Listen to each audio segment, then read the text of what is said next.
Hola queridos amigos, nuevamente con ustedes, su doctor Maximiliano, el médico que ha trabajado en los Andes, la Amazonía, la costa de Ecuador y también ha trabajado en la Federación de Rusia cuando este país recién nacía, en el año 92 al 97. Hoy les voy a hablar acerca de lo que está pasando con las relaciones entre Estados Unidos y América Latina, que es la próxima guerra de Estados Unidos, y también de lo que está pasando respecto a Rusia en Europa y respecto a Israel en Medio Oriente. Podemos decir que aquel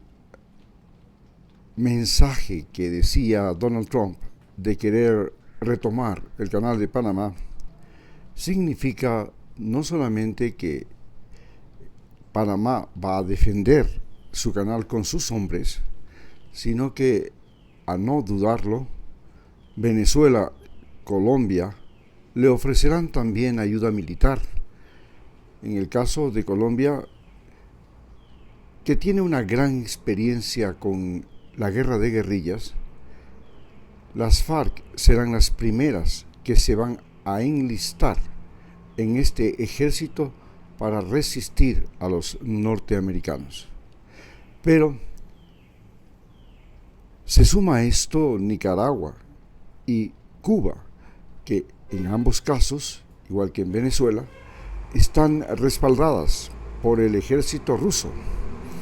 Y esto significa una confrontación de Estados Unidos con Rusia, no solamente en Ucrania, que es lo que ya se está viviendo, sino que es una confrontación de Estados Unidos con Rusia en el continente americano. Esta malhadada idea de pretender retomar el canal de Panamá, que es en estos momentos en que la aviación está superando en muchas cosas a la Marina y que Estados Unidos tiene una gran capacidad aérea, la situación es absolutamente torpe. No podemos negar también que la situación de Rusia en Ucrania, como les había dicho a ustedes, era una situación de torpeza brutal de parte de Putin. Y esta torpeza brutal de parte de Putin se debía a que la OTAN había expandido sus fronteras más allá de lo que estaba acordado sería el límite que debía existir entre la OTAN y Rusia. Al Rusia ver que Ucrania pretendía pasarse a la OTAN, era como poner al canal de Panamá en manos de los norteamericanos. Eso es lo que pretendió el presidente Zelensky, y esto produjo la reacción de Rusia. Hoy Rusia ha convertido a Ucrania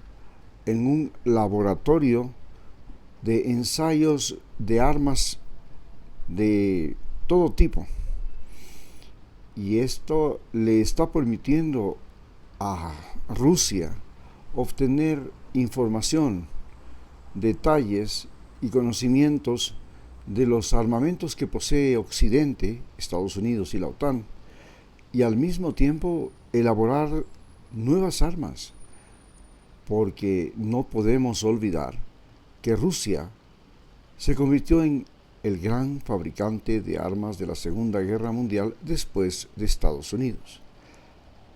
y que Rusia pudo no solamente inventar la bomba atómica, sino que fue la que primero inventó la bomba de hidrógeno. Además, Rusia también posee capacidad de naves espaciales, de exploración espacial, de cohetes y por supuesto de misiles de largo alcance. El arsenal nuclear de Rusia es inclusive superior al arsenal nuclear de Estados Unidos. Pero el problema se desboca cuando Israel decide convertirse en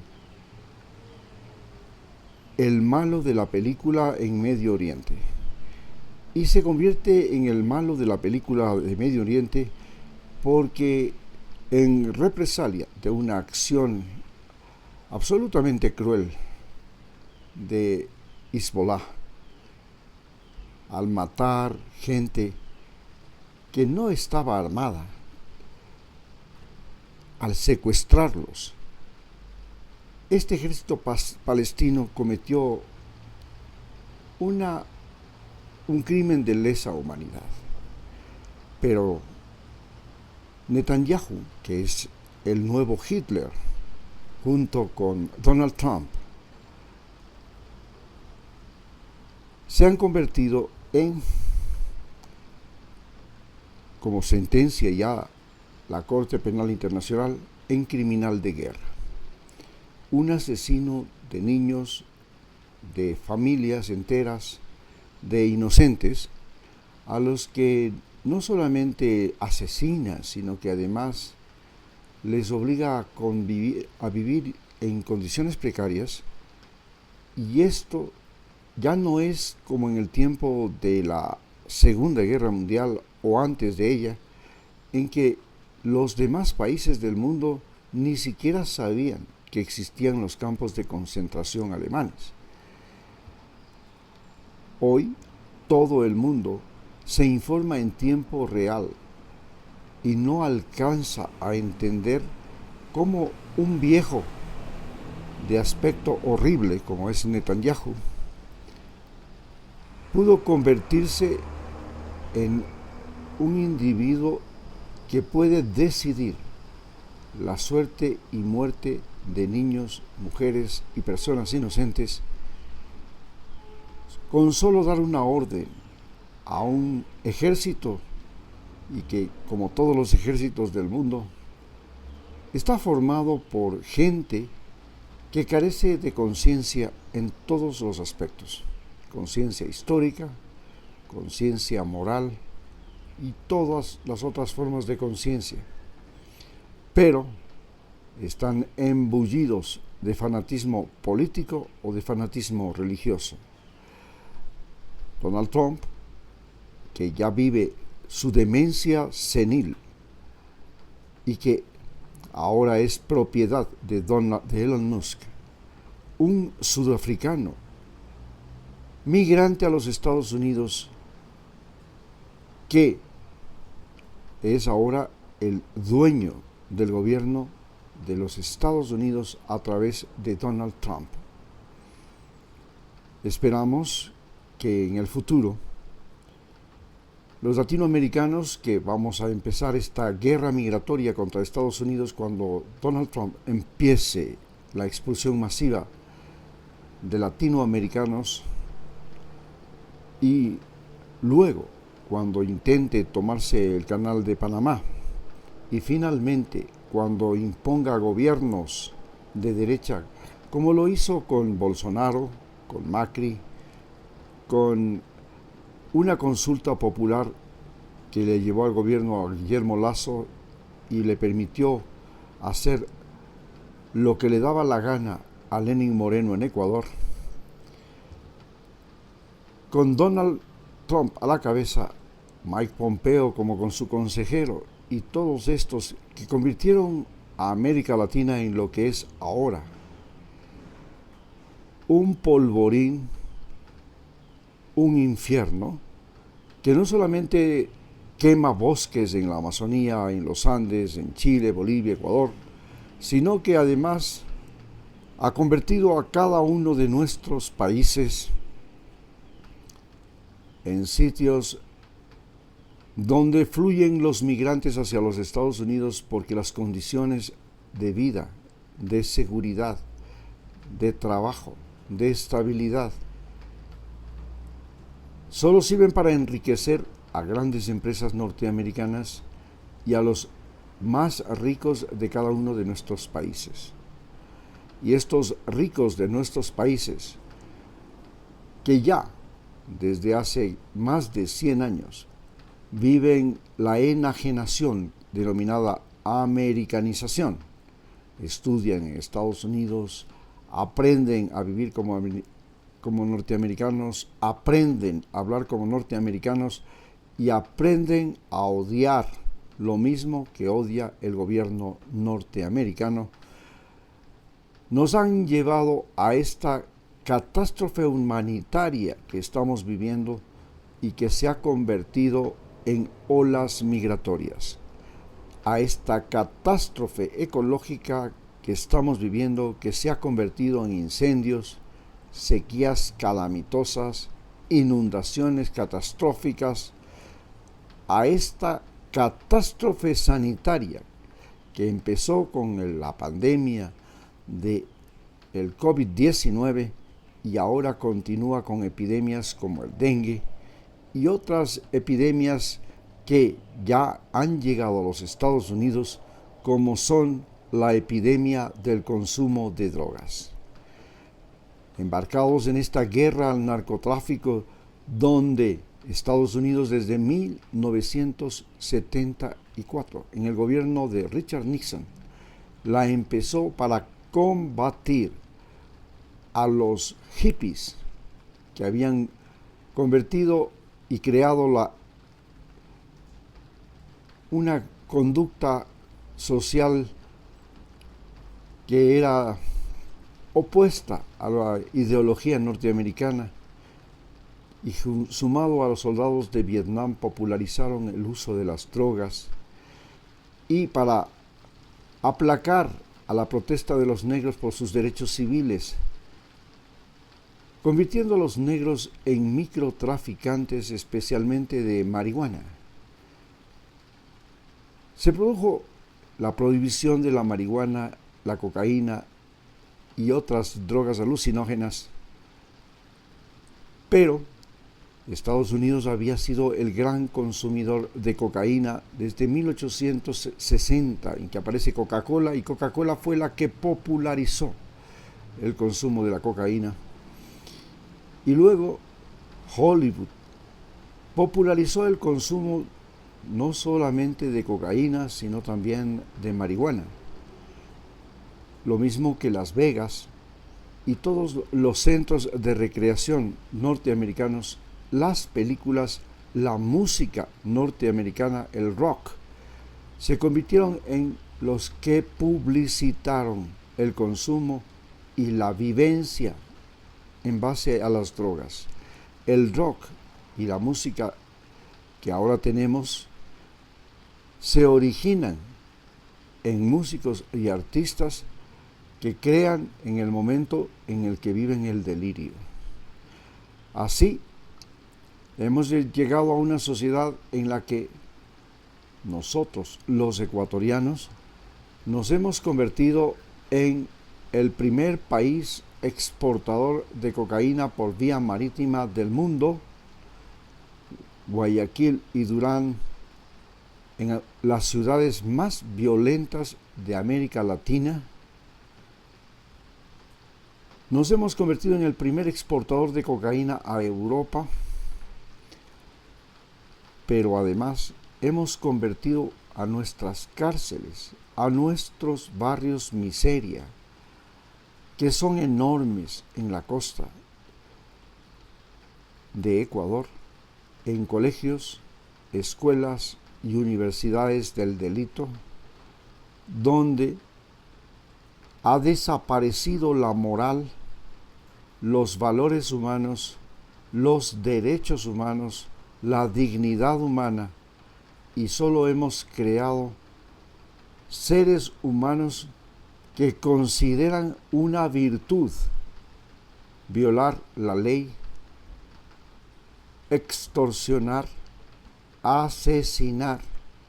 portar armas, intimidar.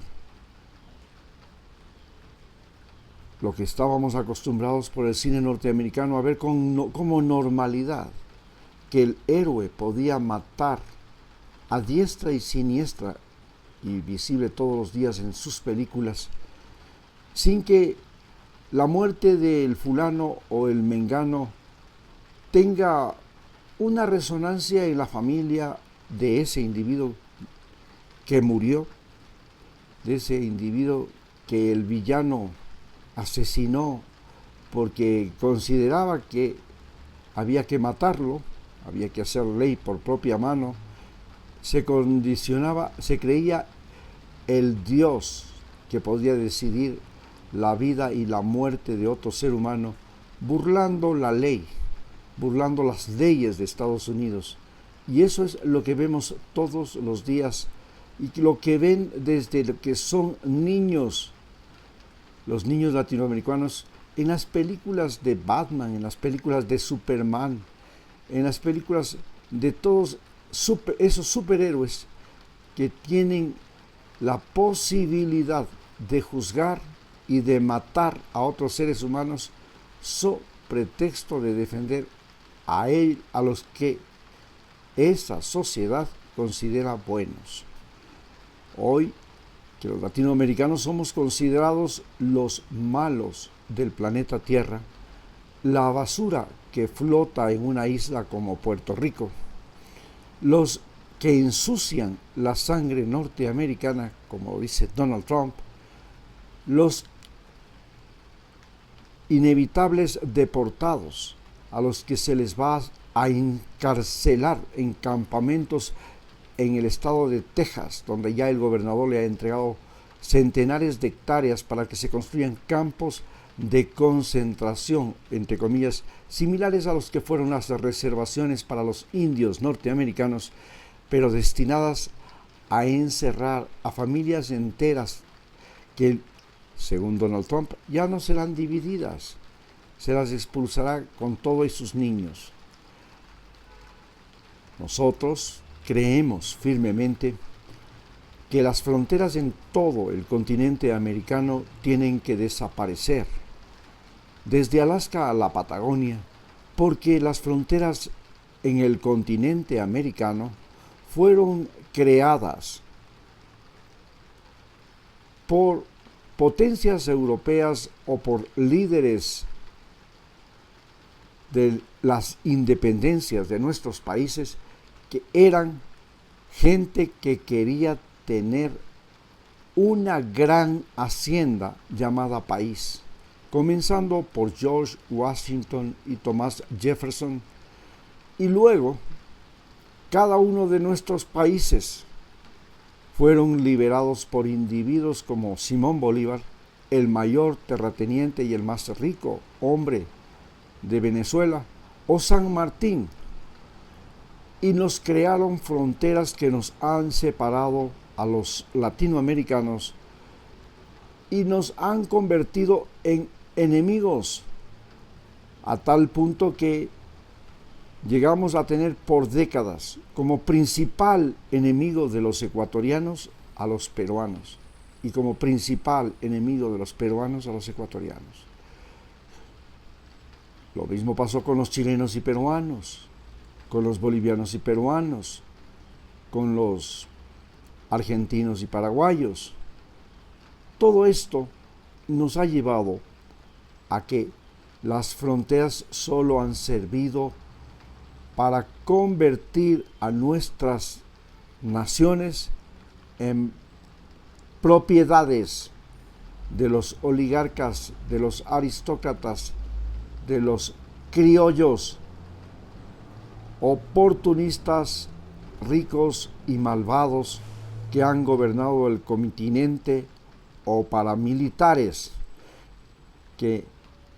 no se los entrena para defender nuestros países, sino para torturar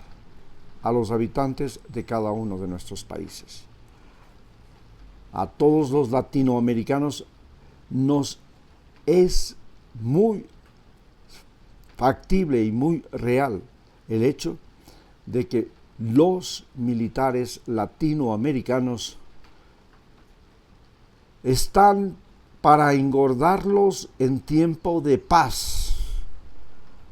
para defenderlos en tiempo de guerra, porque nos reclutan y nos mandan al frente de batalla como carne de cañón,